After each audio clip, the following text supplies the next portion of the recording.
it to describe the morning mist. Is this not true?" Millicent hung her head in shamed confirmation. "My dear, his hair is brown, and he has too much of it.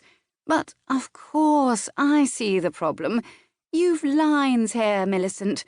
Lady Peregrine pointed to the flawless corners of her own eyes. "From squinting, I dare say. Perhaps it's just that you've begun to need a quizzing glass to see him clearly." They all turned speculative gazes on poor Millicent, whose fingers flew up to pet at those imaginary lines.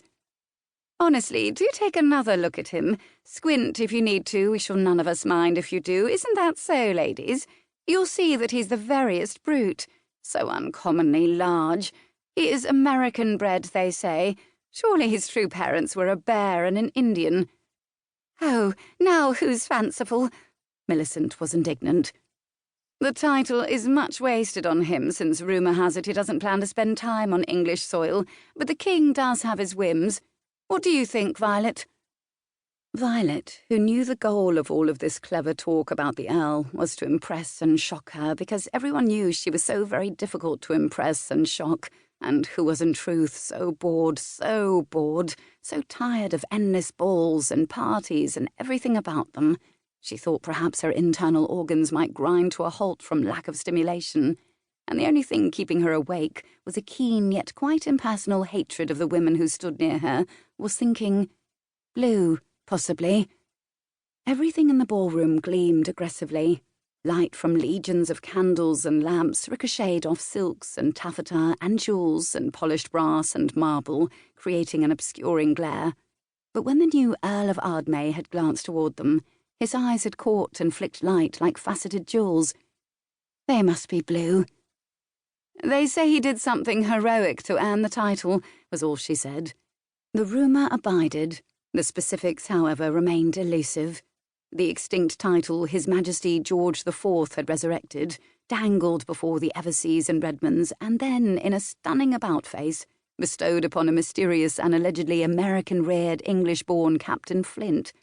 Doubtless it amused the king to seize an opportunity to keep the powerful Eversea and Redmond families humbled and in check, for it seemed so little else could. She moved her fan beneath her chin in languid, carefully neutral sweeps. Her sharp-eyed mother, presently engaged in conversation with the sturdy, beturbaned Lady Windermere, would know instantly if she was fomenting mischief among the Bloods who gazed with calf-eyed, if wary admiration at her from all corners of the room, hoping for, dreading, an invitation signalled by her fan. The betting books at White's were filled with wildly hopeful conjectures about what Violet Redmond might do next, because it had been an intolerably long time since Violet had done something epically, deliciously rash, such as threaten to cast herself down a well during an argument with a suitor, and then get a leg over before she was pulled back by the elbows, or challenge a man to a duel. Between times, her manners were faultless, exquisite, innate, which made the swerving from them all the more invigoratingly shocking. Only the foolhardy wagered who might finally be a match for her. Many had attempted suit. All had failed. Some had tried and failed spectacularly. To the Bloods of the Ton, Violet Redmond was El Dorado, and she was terrifying. The new Earl was in truth tall, but not uncommonly so, she assessed. A few other men in the room would likely be able to look him evenly in the eye.